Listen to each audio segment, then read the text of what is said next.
Thank you, Michelle. So it's my pleasure today to join all of you and welcome Secretary Bob McDonald to join us at CNAS. Secretary McDonald and my voice is hoarse right now. Our voices are hoarse. It was a great game. Sorry, Jeff. But thanks for the tickets. Yeah. Way to go, Phil. Don't give them to him next year. So, really thrilled to have him. As you all know, he's a 1975 graduate of the U.S. Military Academy at West Point, served 5 years on active duty as an infantry officer, Ranger qualified member of the storied 82nd Airborne Division, whose uniforms inspired Army's team this year. And then went into a career at Procter & Gamble, where he worked for 3 decades, more than 3 decades, eventually culminating as chairman, executive officer. I think the market valuation increased by like what, 50% while you were CEO? About 60. From 51 to 81. But who's counting? And has now been Secretary of the VA for 2.5 years, which is like 17.5 dog years. So, you know, I guess the first question, and I cribbed this from my boss from our session just now, what do you wish you had known 2.5 years ago that you know now? What do you wish you had known going into this role? Despite your long tenure as a CEO, this has been in many ways something very different. Well, I think the biggest surprise to me, Phil, was the politics. I come from, as you said, I came from West Point, where leadership is about character. Character is homogeneous, and you can't turn it off and turn it on. And I was just thinking the other night, I was at the White House for the annual Congressional Holiday Ball, and I saw members of Congress in line to get the picture taken with the president, who had been very vociferous, aggressive critics of the president. I kind of scratched my head. That's not the way my character works. So I don't want to get used to it, but getting accustomed to the politics and knowing how to guide what we want to get done becomes very important. Because if you ask me what's the biggest barrier to the transformation of the VA right now, it's the legislation that we need. Despite the messages of self-congratulations that have occurred over the last week, I mean, basically the legislation that was passed was legislation that would pass with unanimous consent. You know, last October of 2015, we put in a proposal to consolidate the 7 methods of getting care in the community, all of which have different eligibility criteria, different reimbursement rates. It's incredibly complex for the veteran. It's incredibly complex for VA to administer. October 2015, we put in a proposal to consolidate those to one, and it still hasn't gone through Congress. Most recently, one of the biggest problems we face is we have over 550,000 veteran appeals waiting to get decided. These appeals take years to decide at the current rate. We got, as any business person would do, we got everybody together, including veteran service organizations, veterans, stakeholders, staffs of members of Congress. We put together a proposal to change the law, which is 80 years old. And again, we haven't gotten that through Congress. And we're saying if we can get that law, that was one of our 2016 breakthrough objectives. If we can get that law passed, we promise that by about 2018 or so, we get that backlog down. We'll give the veteran the appeal answer within a year, within 12 months. Again, the barrier is getting it through Congress. Everybody agrees it's a good idea, and they all agree individually it's a good idea. It's the collective will to get it done. So let's go back to the start of your tenure, and even before that, the Phoenix scandal that really resulted in you coming in this position. You've now had a couple of years to work with your team and thinking about the structural issues facing VA. What do you think now are the root causes of what happened in Phoenix? What are some of the deep structural issues you've been wrestling with the last couple of years? Well, the most fundamental, and I said this, I think, in my confirmation hearing, is that we had employees, a small group out of 360,000, but a small group, violate our mission and our values. And I have a model of a high-performance organization, which I don't think it's in the pamphlet that was on your chair. It is captured in the Harvard Business School report that was written on the VA. That at the very base of any high-performance organization, you've got the mission and values of the organization. And anytime those mission and values are violated, that's a significant issue. So immediately we started training the mission and the values and asking people every year to reconfirm those mission and values. Passionate leadership. We have multiple, over 70 different leadership models in the VA. Each one brought to us by a different consultant that we pay a lot of money to. If you read my biography at Procter & Gamble, I was known for getting we got an award from Hay and from CEO Magazine for being the company best able to develop leaders. One of the ways you do that is you create a consistent leadership model in the organization so everybody's talking the same thing when they describe leadership. And so you have an evaluative tool. So we've done that. We call it the I Lead model, and we're now making it across the enterprise. Strategies. We had good strategies, I thought, but they weren't connected to anything. The strategies were not connected to the budgeting process, which was not connected to the resourcing. So what we've done is we've put in place a strategic operating model. In fact, I had a meeting on it this morning, which will tie everything together. Systems. Systems was a real problem. Our financial management system, by which we manage $165 billion, was written in COBOL. I wrote COBOL last time in 1971 for the Honeywell mainframe computer at West Point. I could make more money as a COBOL programmer for VA than I can as secretary because there's so few of us alive who know how to do it. Our scheduling system was like green screen MS-DOS. So that's why we brought in Laverne Council, who had led IT at Johnson & Johnson at Dell. We're making significant changes there. And last but not least is culture. We had what I described as a rules-based culture, where wherever anything happened, the person always looked for the rule and behaved consistent with the rule. Because if you behave consistent with a rule, you can never you're just putting the veteran first and improving the veteran experience. We've trained the organization in something called human-centered design. Every good customer service organization in the world knows human-centered design. We've journey mapped the life of the veteran from the time they raise their hand and are sworn in till the time we bury them in a cemetery. We've taken each one of those touch points and analyzed it and said, what do we need to do to improve the experience?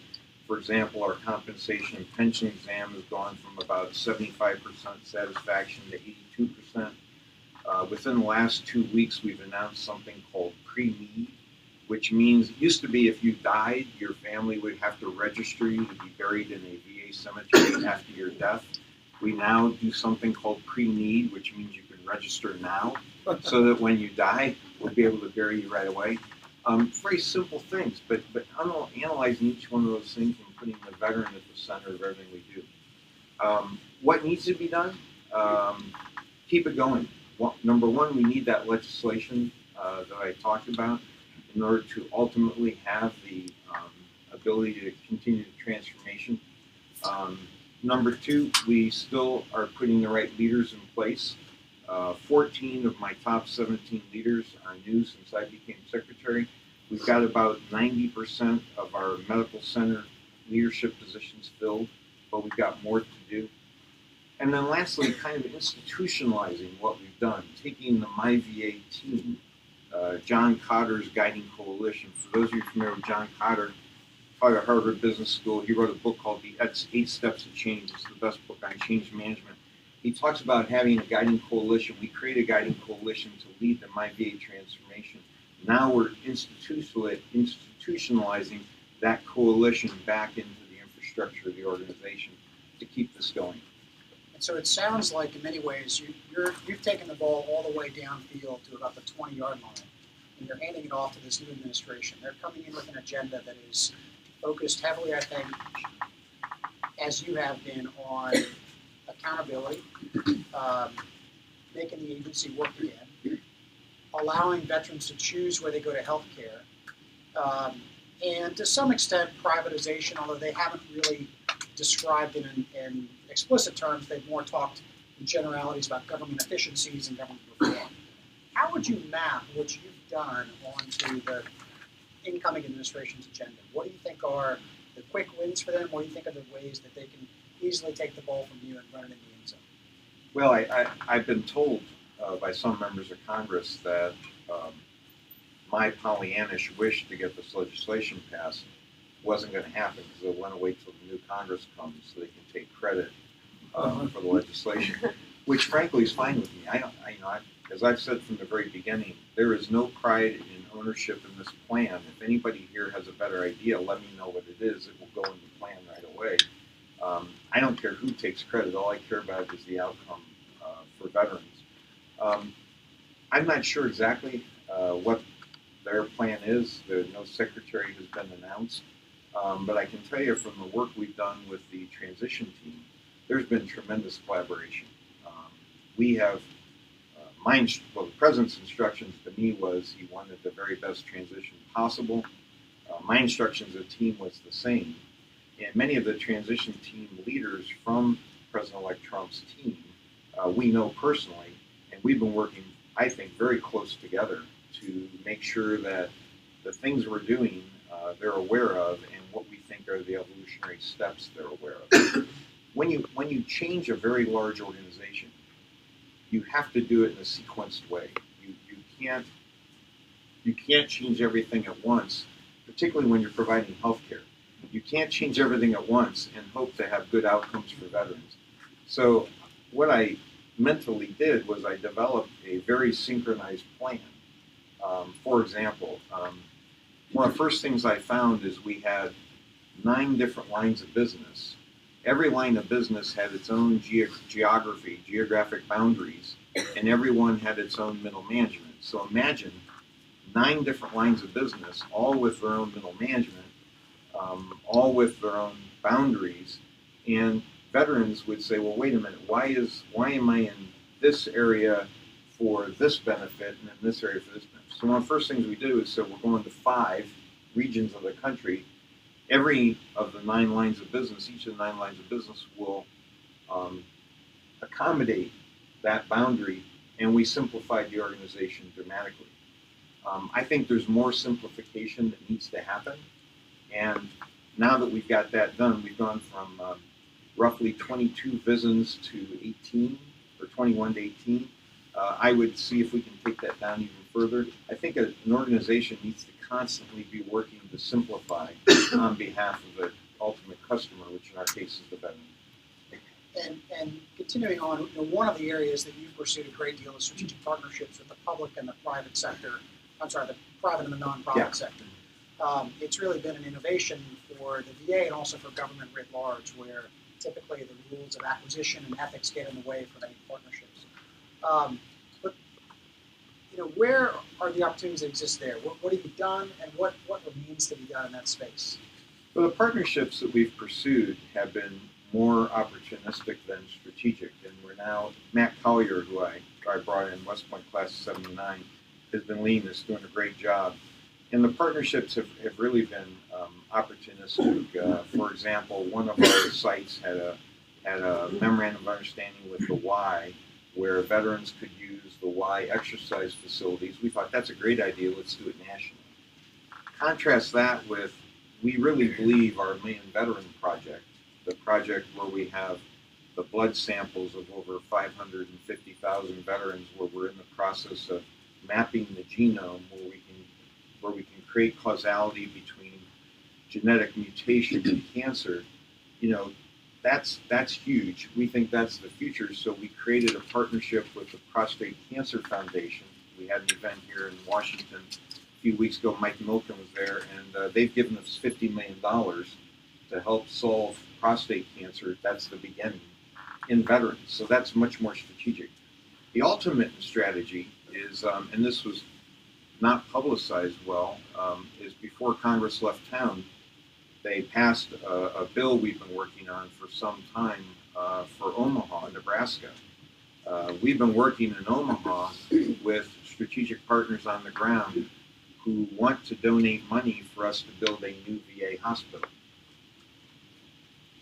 You heard me right. They want to donate money for us to build a new VA hospital. And our hospital there is quite old. I didn't have the legal ability to accept that money. I needed a law to accept that money. And initially, we tried to get the law to be very general because we have other places around the country where people want to partner with us. They want to donate money. They want to help us build new facilities. We have many facilities that are landlocked, that are on very old pieces of land, very historic, scenic pieces of land. But while I think the veteran cares about the view, I think the veteran cares more about the care they get. And so this law was the beginning. We're going to get this hospital built in Omaha, but I'm hoping to get even bigger authority for the Secretary so that we can do more of this public-private partnerships. One of the things that we talk about a lot here is the nexus between veterans care and veterans issues and national security. And reflecting back on your time in service and really going all the way back to your time at West Point, how do you see that nexus? And particularly, what do you think of the lessons we learned from Vietnam and how we've absorbed those in the VA, and lessons we've learned from Iraq and Afghanistan? And how have we learned or not learned those lessons such that we might be ready for the next cohort that comes in the future? There's no question in my mind, Phil, that the ability of VA to effectively care for veterans affects our ability to recruit service members for the armed forces in an all-volunteer world. And I think it's very important that we deliver on our promises from a VA standpoint to make the recruiting job easier, and also to ensure that those who do get injured through their service are cared for at the state-of-the-art level in this country. I don't think there's any question about that, and all of us who have this role, and the 360,000 people in the VA, are very much committed to that. As you know, a third of us are veterans. I think it's incredibly important. The things, a lot of my day is spent dealing with things that happen to veterans that should have never happened. Whether it's Camp Lejeune, whether it's Agent Orange. My uncle, my wife's uncle, my uncle-in-law suffers from Agent Orange, gets his care at the Asheville VA. How did those things ever happen? And why were we in denial for so long? I mean, I credit President Obama for providing the presumptive conditions for Agent Orange, for increasing the budget of the VA 86% during his tenure to deal with this issue. We talk about the budget of VA, it's dwarfed by the budget of DOD. And when we think about going into war, I want a president, I want a leadership, I want a Congress who thinks about caring for those veterans when they come back from the war, not only thinks about the cost of the war going in. I think we're learning, but we had a lot of tragedy to learn these lessons. That's right. So I want to open it up to questions in a minute. Just want to ask you one last thing on that point, which is, looking at the narrative of Veteran Society and how it was when you left service in 1980, how it was when I left service in 2006, how it is today. How do you think about that? What should we think about that, and how people perceive veterans, and what's been your role as Secretary in affecting that? Well, I think in many ways there's a much more positive, unanimous care for veterans in our society than what I saw. I mean, I marched here in President Nixon's inaugural parade in 1972 as a West Point cadet, and those were the days when negative things were said to you and things were thrown. And it was a very negative environment to be in the military, even though those who would have called us warmongers didn't maybe realize that we were the ones who would get killed in the war. I've never met a soldier or sailor or airman who wants war. I've met them who feel it's their duty to help fight. To today, where I think there's, because in part maybe some guilt feelings of not participating in society, there's a generally positive feeling for veterans. I think what we need to do is take that and build upon it and recognize that veterans are the future leaders of our country. Vice President Biden gave a speech a couple of years ago to the Student Veterans of America, and I happened to be there. And he talked about how throughout history, the veterans of this country have been the leaders of the country. And I certainly see that when I talk to my fellow CEOs who I've known for years. Their problem they're telling me now is they can't find enough veterans to hire. So we've got very good unemployment rates for veterans, but it could be better. So what I would like to do, and what I tried to do as Secretary, is lift that narrative up and say, basically to any veteran in the room, if you'd like to be Secretary of Veterans Affairs, if you'd like to be a member of the President's Cabinet, if you'd like to be the CEO of the Procter & Gamble Company, I'm living proof, a boy born in Gary, Indiana, that anybody can do that. Terrific. Well, now I want to open the floor to questions. Just raise your hand and flag my eye if you'd like to ask one. Jeff. Thanks, Bill. Secretary, I was in Tampa yesterday, and some of your team was down there, 3 or 4 of them, on the My Veteran Community, that new initiative, and trying to figure out exactly those 5 regions across the map. How's that going to work out? And I guess the economic liaison to Thanks for mentioning that, Jeff. That's one of the most important initiatives we've started, the MyVA communities. The idea is we in Washington, D.C. can come up with great policy, but trying to execute with a 3,000-mile screwdriver is probably not a good idea. So what we're trying to do is establish communities of stakeholders in all the major communities of the country. We have 101 right now. We have another 40 ready to go. The VA people will be at the table, but they're not allowed to lead. We want the community leaders to lead. And the whole idea is to customize what we decide to do nationally for that particular community. This really came to me, this came to me at the Procter & Gamble Company, where obviously as the CEO of a global company, you want to standardize everything you can globally. That leads to greater profitability, greater efficiency.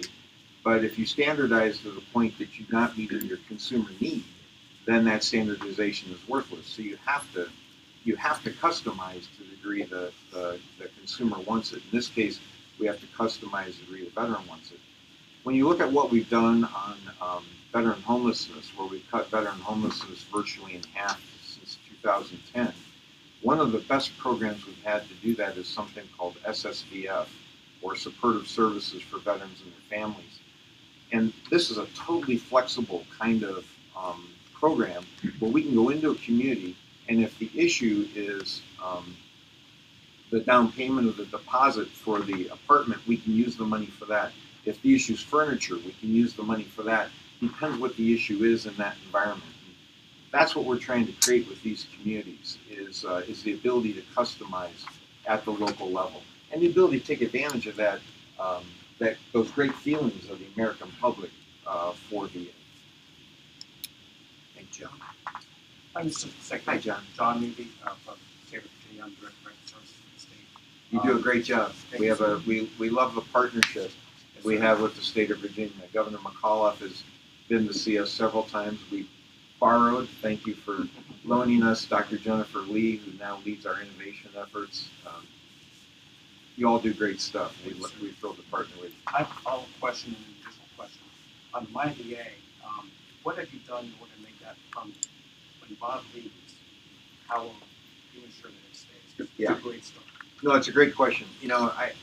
I aspire to the metaphor of leadership that a friend of mine, Jim Collins, writes about in his books. He says, the leader needs to build a clock, not tell time. And one of my 10 leadership beliefs, if you go online and you search my name in value-based leadership, you'll find 10 leadership beliefs. The last one may be the most important, which is how does the organization operate when you're gone? We have tried to embed this thing so deeply that this would be the worst weed in your garden. You would rip the top off and then put it on back. And basically that's been relatively easy to do because we're not doing anything that isn't appropriate or isn't right. Teaching human-centered design, redesigning veteran experiences, measuring veteran trust, which has gone from 47% a year ago to 60% today, measuring ease of using the VA, which has gone 20 index points up. Used to be we'd have roughly 57 people apply online to get medical care at the VA. Today it's about 570 a day because we've made it easier. You can do it online, you can do it on the phone. We no longer require what the government calls a wet signature. I had no idea what that was. I figured that meant you had to pour a bottle of water on your head while you're shining. And the other thing we've done is last September at our annual meeting, I started a process of having annual meetings every September to kick off the next fiscal year. We actually embedded our 2017 priorities and objectives. So just this morning, I met on one of them. We take it, we break down the breakthrough initiatives for that year, and then Sloan meets with half the group and I meet with half the group on an every 2-week schedule to make sure they're resourced. And these are big ideas. I'll give you an example. I talked about the 9 lines of business. If you're a veteran and you change your address, you have to change it in 9 different places in the VA. The VA won't do that for you, right?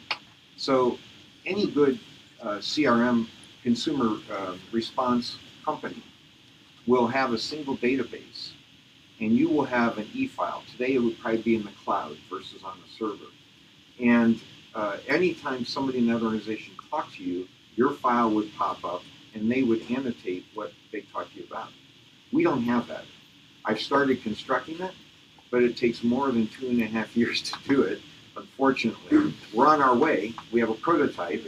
By the end of December, we'll have the prototype proof of concept. But this still needs to be done. So I'm hoping all of these things have been embedded in such a way that they will continue, and I think they will. Thank you, and I appreciate what you've done along those lines. Thank And you. my second question is, going back to your answer to the first question, which is, what's caught you by the most surprise is the politics of it all. What have you been able to do to change the view, or at least what politicians are willing to say on screen of the VA? I mean, from what I said, it's been fabulous. All 3 of our medical centers are fantastic. Great collaboration with VA and getting the benefits, backlog worked on for our Virginia veterans. Cemeteries have been going great in Virginia, but it's hard to hear that when you turn on the TV. Yeah. Have you been able to make some inroads and some real good partners, even behind closed doors, of people who are willing to sometime in the next couple of years come out and say the VA is heading in the right direction? We've been trying that. I mean, my point of view is very simple, which is I want everybody to be part of the solution. It's very easy to be a critic. If you're all familiar with Teddy Roosevelt's quote from Paris, where he talks about there's a difference between the critic standing outside criticizing and the person in the arena who may get knocked down occasionally but gets up. So one of the things I made a very concerted effort to do was to bring everybody in to be part of the solution. I've been more successful at that in the Senate than in the House. I asked both the House Veterans Affairs Committee and the Senate Veterans Affairs Committee to hold a hearing on the MyVA transformation. I may be the only cabinet secretary who asked for a hearing, but I asked for a hearing because I wanted that to be part of the public discourse, and I actually wanted them to use my scoreboard, which is here, this dashboard, to grade me every month. Are we making progress? The Senate, Chairman Johnny Isaacson and lead ranking member Dick Blumenthal took me up on that. In fact, Johnny assigned a bipartisan team of senators, Tom Tillis from North Carolina and John Tester from Montana, to meet with us. They've met with us virtually every month for 3 years to guide us, and it's been terrific help. The Senate got together and passed a bipartisan the Senate committee got together and passed bipartisan legislation called the Veterans First Act that included almost everything we needed. It never got to the Senate floor. In the House, I've not had as much fortune. The hearings continue to be on things that happened years ago. They continue to be on things that might embarrass the VA or the president. So I haven't been as successful. So let me interrupt and ask. So there seems to be political consensus about veterans on one level. We all love veterans. And yet in Congress, there seems to be enormous disagreement over how we best serve them. Whether you use the VA as it is, the VA as some might imagine it to be, whether we fund it at one level or we fund it at the level that I think you and your deputy would like to see it funded. What explains that political disconnect? It strikes me as shocking in some ways. What I've discovered is when you become responsible for people's lives, things change. You know, when you become responsible for people's lives and you actually are responsible for executing to care for people, you can no longer be the critic. I was a business guy. I was historically Republican. I was asked by a Democratic president to come in. A couple of senators said to me, why don't you privatize the VA, give out vouchers? I studied it, as any good business person would do, and I discovered that the VA is not only necessary for veterans, but it's necessary for American medicine, and it's necessary for the American people. The innovations that the VA has created over its history have had tremendous impact on the American public. Take an aspirin a day to ward off heart disease, first electronic medical record, not even to mention post-traumatic stress, traumatic brain injury, things like that. Secondly, the VA trains 70% of doctors in the country. So if you privatize the VA, who's going to train the doctors in the country? Our veterans have the great benefit of having doctors who teach in the very best medical schools in the country. It's a system Omar Bradley set up. I don't know that any member of Congress is smarter than Omar Bradley. It becomes very different. And what I do, and what I've tried to do with our organization, is to teach people that when you're doing this, always focus on the mission. When you have a question to deal with, always look at it from the lens of the veteran. Never look at it from the lens of the government. Never look at it from the lens of the bureaucracy. And this is the values-based versus rule-based. Rule-based was, we had a veteran pull up at Puget Sound, had a broken foot, asked to be carried into the facility, and our desk clerk said, no, I can't do that. There's a rule against that. Contrast that, values-based, Junction, Vermont. Her patient didn't show up for a mental health appointment. She got worried about it. She got involved with the VA police, the local police, knocked down the door to his house, broke in the door to his house, found him wedged between two pieces of furniture, nearly unconscious, and on his way to death. What would have happened if she didn't do that? And she did that making a judgment based on our values and our mission. And I, as a leader of the organization, have to make sure that every employee knows, I've got your back. Take risk.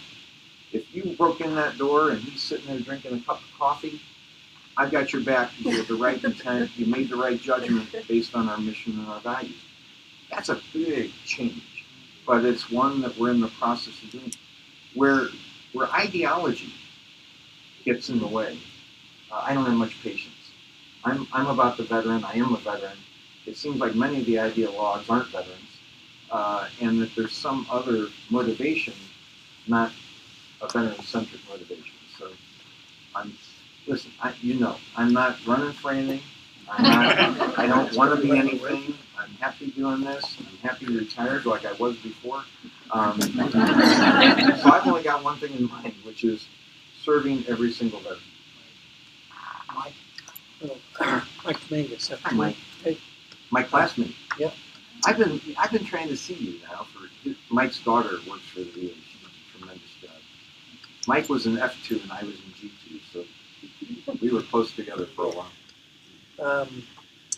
So I worked some of these problems in the last administration from the DoD side, and it became obvious to me that a lot of the ability of the VA to accomplish its job well hinged on strong partnership from the DoD side, sharing of information, integrated processes, teams working together.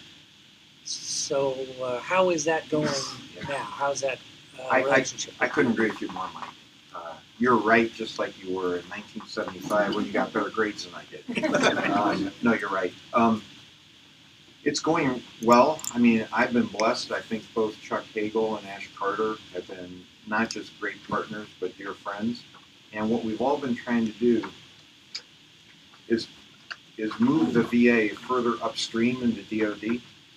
Now with so many people leaving the service, 200,000, 250,000 a year, trying to get the transition assistance program further upstream, trying to make sure that as people go through that, they get their compensation pension exam, they get a job. We have job fairs now, literally on the post. I mean, when I got out of service in 1980, the minute I said I wanted to separate, I was ostracized.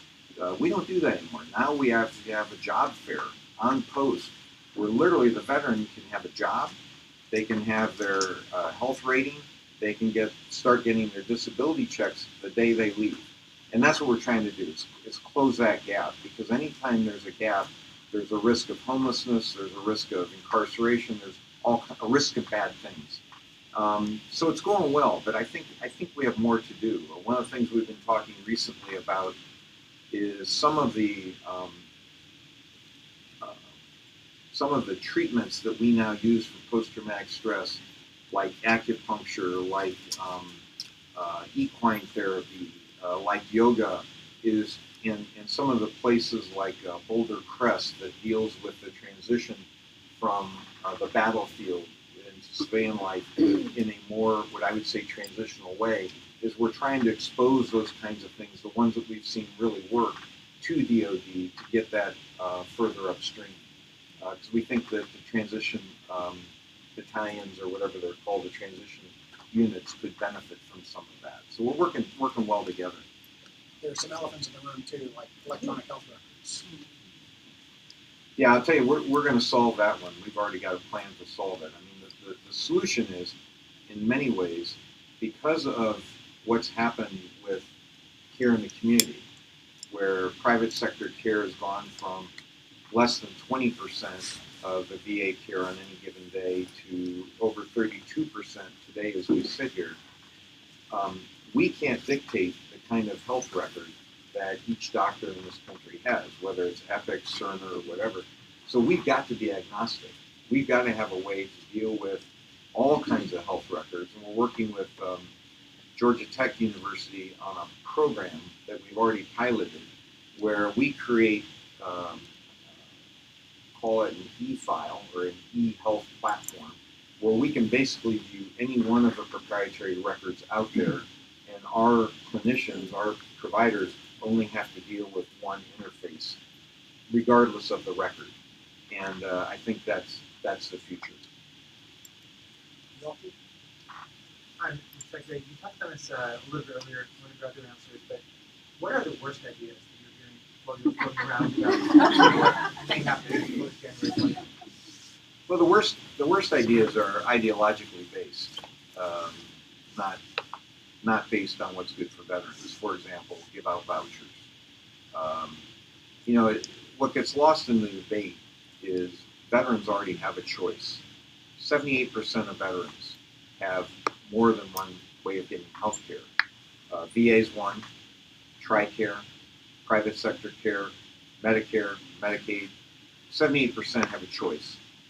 What we've seen is we improve the care that we provide, more veterans come to us for care, partly because of the improved care, partly because we have fewer to no co-pays. So if you're getting your hip replaced, it's a $25,000 operation, and you have to pay 20% to Medicare, that's $5,000. At VA, you pay nothing. So what's happened is the average veteran uses VA for 34% of their care, only 34%. That's the average. If that 34 goes to 35, we need a budget increase of $1.4 billion. It's not small, not small. And one would argue with the budgeting process in government, it's not terribly agile. We're in arguably a consumer market. The consumer is the veteran. They're making choices. We've got to have budget flexibility. And one of the things I've said to Congress is I need greater budget flexibility. I got beat up a couple of years ago because we had money for care in the community in one pocket, we had money for care in the community in the other pocket, and I couldn't commingle the two, despite the fact that the veteran has this freedom of choice. So I think any idea that is extreme probably is ideologically based is a bad idea. Just like I thought in the beginning, the idea of doing no care in the community is a bad idea. But when I got to VA, we were already doing care in the community. So ideology gets in the way of serving the American public. Sir Daniel Gade, nice to see you. There's a famous saying, that a house divided against itself cannot stand. So I had a very interesting conversation before this with a gentleman who pointed out that the veterans are often afraid to get better, even though their health care is excellent in the VA system, because they'll lose their benefits. So can you talk a little bit about your ideas for benefits reform and answer the question, is it possible that disability benefits actually make patients sicker? Yeah. I think, Dan, I would be, one of the things that we talk about at VA is we have the, in a sense, we have the downside of scale. I mean, I can, we have 360,000 employees. We have 21 million veterans, 9 million signed up for benefits, 6 million use the healthcare system every day. And we're in the healthcare business. So even if 1% of those do something bad, say 1% of employees do something bad, that's a very big number, right? The vast majority of veterans, I don't think see the disability benefits as a perverse incentive, but I'm sure there are some who do. And I get phone calls and emails from them. As you may know, I gave out my email address and my phone number at my first national press conference in September 2014. And I did that on purpose because I wanted veterans to have a place to go, but I also wanted to hear from veterans. So yeah, I do get an occasional phone call or two saying, I don't want to go back for my medical exam because if I do, they're going to see I've improved, and if I improve, I won't get the money. We've got to figure that out. I mean, that's a perverse incentive. It's incenting the wrong behavior.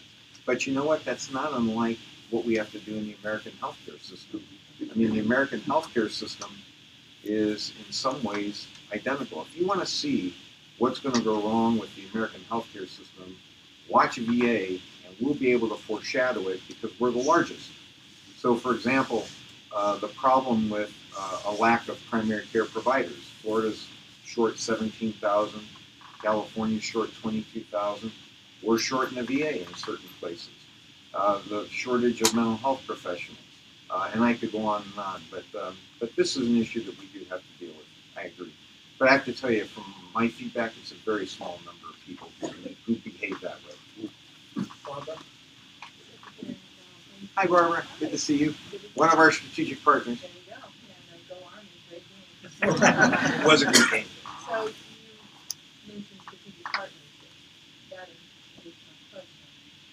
Under your leadership, I think, in my experience, and you were here to Secretary before, the VA now, and I think it's your leadership, respects and values the work of nonprofits in this case. Not just the nonprofits who historically have worked with the VA and made a lot of noise, sometimes necessary to change them, but also nonprofits who are quieter, who are gentler, who are doing good work in the community. You mentioned the transition process with the new administration. What can the VA do? Because I think in this way you're helping to lead in the government. How can your administration help with the transition so that all the work that you've done will continue? Yeah. Because I have a lot of concerns, and I have been through this before, whether it's a new secretary, and it's like starting over. Yeah. And by doing that, we lose so much ground, and we're not there yet as full partners. We're on the way. What can you do? Yeah, partnership's a journey. It is a journey. It involves tremendous trust. It starts with empathy, but results in trust.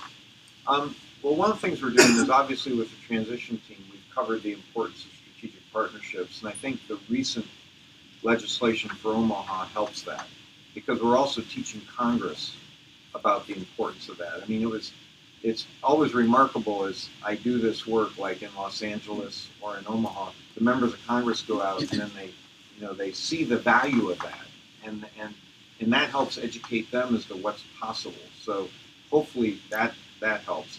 Secondly, as we work with the transition team, we've talked about the importance of strategic partnerships. We're sharing everything with them. I would just encourage you to make sure your voice is heard as well. We are not prideful enough to think we have all the answers. We don't. And the partnerships we've made have created so much knowledge that we wouldn't have had, created so much capability, been a force multiplier on behalf of veterans and importantly their families, the work we've done with the Elizabeth Dole Foundation and caregivers. We've got to continue that. I can't think of any reason I could come up with that wouldn't be continued. What I would suggest is keep the same people in place. I mean, I haven't talked to Matt Collier about this. They'd probably kill me for saying it, but if for political reasons you need to change the secretary, leave the people in place who have been doing this. We're making progress. We're moving in the right direction. We're not there yet. I'm not saying we're there yet, but as you say, we're making progress. It's a journey. Make your voice heard. Yes, sir. Sir, I'm Jamie Schleck with Community Solutions. Hey, Jamie. How are you? Thank you for your comments today. And you mentioned perverse incentives, and you also mentioned homelessness, and those are kind of the world that we live in. Yes. At Community Solutions. We're seeing, as we've reached this inflection point where the number of homeless veterans has actually dipped below to the lowest level since the Vietnam War, the infrastructure which was built, Yes. The shelter system which was designed Yes. through grant and per diem, Yes. there is a perverse incentive to actually try to keep veterans in the shelters Yes. as opposed to moving them into permanent supportive housing. Can you speak at all Oh, to I'm how so glad you mentioned that, Jamie. I can't pick every topic to talk about, but I'm so glad you mentioned it.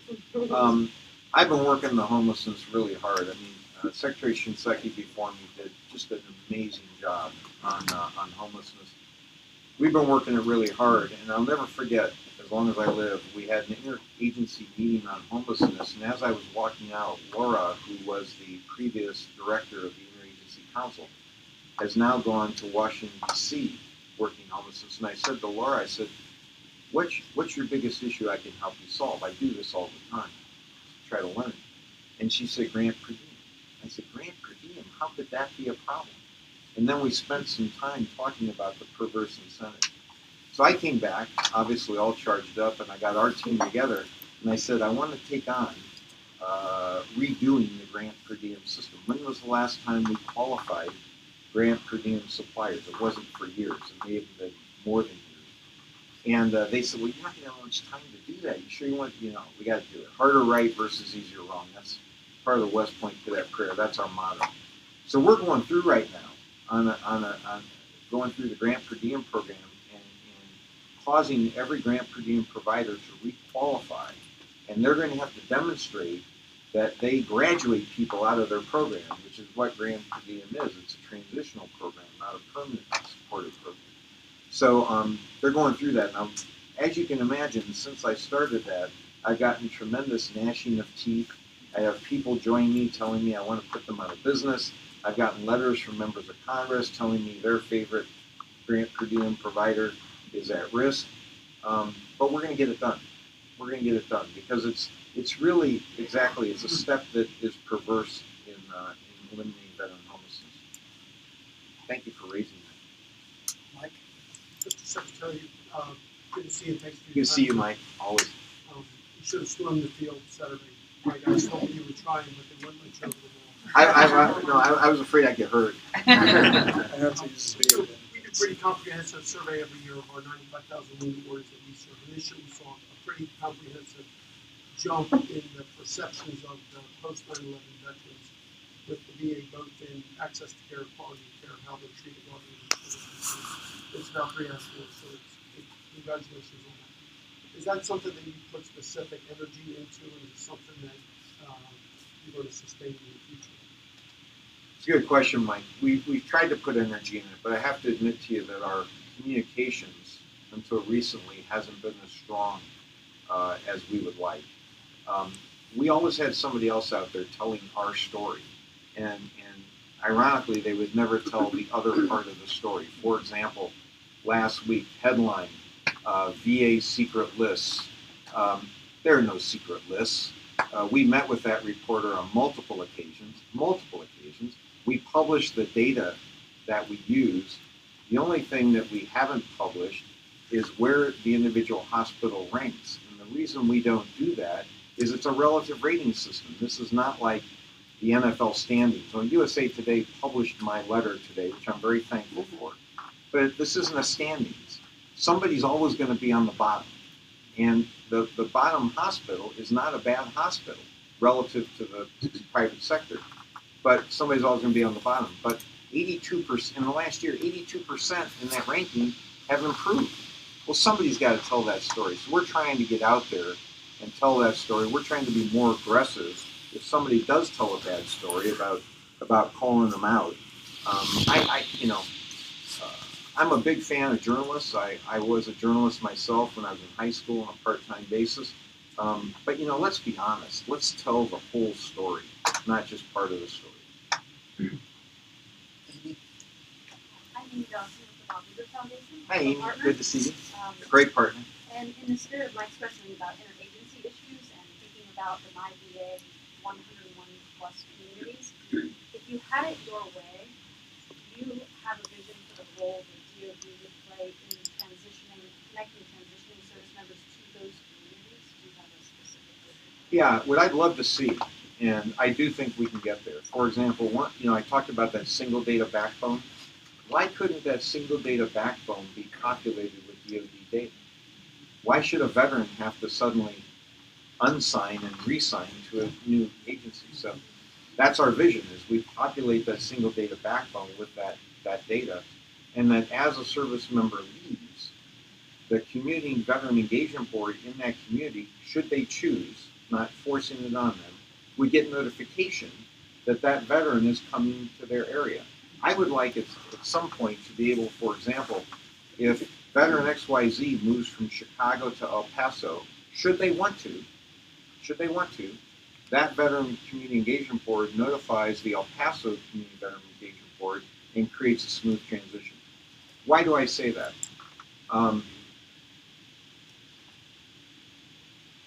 When you look at the tragedy of suicide, of people taking their own lives, generally it's people who aren't connected. So anything we can do to connect people and keep them connected means that when they're demonstrating the symptoms of isolation or of potentially taking their own life, we can do something about it. We know that if we connect people to the VA, the likelihood of them taking their own life is lower. So that's exactly the reason for these community veteran engagement boards, is to connect people and keep them connected. We have time for a couple more questions. Yes, ma'am. Hi, I'm Cheryl Scheidt, Deloitte. Hi, Cheryl. To you. Always love meeting someone from the region. Yeah, the region. For those of you unaware, when you grow up in Gary, Indiana, other Hoosiers call you from the region, B-A-R-E-G-I-O-N. Yeah, I'm from Crown Point. Crown Point's right south of the region, or you could say part of the south part of the region. So two-part question. Given your somewhat unique experience, how important do you think it is that the future Secretary of the VA be a veteran? And then secondly, Trump may appoint somebody that is a bit disruptive, and how are you readying the employees for that? Well, I don't know, the qualifications for secretary, I think, when I came in, I was worried that because I only spent 9 years on active duty, 4 years at West Point, 5 years in the active Army, that wasn't sufficient to earn credibility with the veteran population I was trying to serve. I was worried about that, and obviously one of the things I wanted to do in the very beginning was to establish trust by meeting with as many veterans groups as possible and letting them know that I was empathetic and that I would understand the situation and work on their behalf. So I that would be my point of view. Relative to any change, we've been talking a lot about that. We've been working very, very closely with the transition team. And again, my point of view going into it is if somebody has a better idea than we do, and based on the criteria of improving the lives of veterans, then we're all for it. We'll take the idea, we'll run with it. And that's the point of view I've hopefully inculcated with all the employees, is that that's why we're here and that's what we want to do. Captain Thompson, I think, if I read your name right.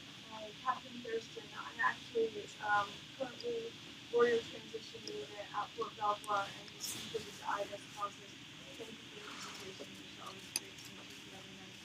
And I'm wondering about the accountability, sir, because I actually, in the W2, have actually been before the challenge because of what the gentleman in the front has stated. In our NARSOM, when we participate in adaptive reconditioning, those activities are actually used against us in our narrative summary. So, although we have conditions that we are suffering through, if we are trying to work through and become healthy again, those activities are used against us, say, adaptive golf or adaptive yoga or anything. I was actually asked if I had any activities that I used to perform that I couldn't anymore, and I said I used to hike. And in my narrative summary, it says that I'm an active hiker. Also, additionally, I asked if, because of my hypervigilance now, for my psychological evaluation. The evaluator initially said yes, and then they will let me check. I was by Dr. Joyce at the DCVA. I had to have a military escort. For what reasons, I'm not sure. But he came in and stated that he would not allow any recording. He would not share the policy with me, nor share why I had to have a military escort. And so my question for you is, what are the checks and balances in place for these individuals? Well, I think in that particular case, I'll connect you with Brian Hawkins. I'm sure there's somebody here in the room. If you see Brian, we'll connect you with Brian Hawkins, who's the medical center director in DC, and he can help you. The thing I would encourage you to look at is adaptive sports. We have the best adaptive sports program in the world. And you know, if you can't run, you can hand cycle. If you want to do kayaking, we can make a kayak that you can use. And many veterans who are injured while in service find adaptive sports to be really a life-creating kind of activity because they're able to maintain their fitness even with whatever disability they have. And we'd love to get you connected with that program. We have both summer, we have winter. We ski at Snowmass. And the point, and I am connected with those now, so I appreciate that. My point was is that prior to our narrative summary being written, it had been conditioned with those in the WTU not to participate in adaptive reconditioning because those sports are used against us in our narrative summary. So post that, then we participate. So to the gentleman's point in the front of the room, I just wanted to make you aware. I have to talk to Ash Carter about that. Thank you. Thank you very much, and thank you all for being here, and most of all, thank you, Secretary McDonald, for your service. Thank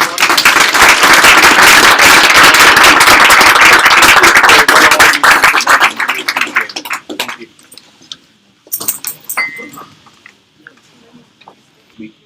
And the point, and I am connected with those now, so I appreciate that. My point was is that prior to our narrative summary being written, it had been conditioned with those in the WTU not to participate in adaptive reconditioning because those sports are used against us in our narrative summary. So post that, then we participate. So to the gentleman's point in the front of the room, I just wanted to make you aware. I have to talk to Ash Carter about that. Thank you. Thank you very much, and thank you all for being here, and most of all, thank you, Secretary McDonald, for your service.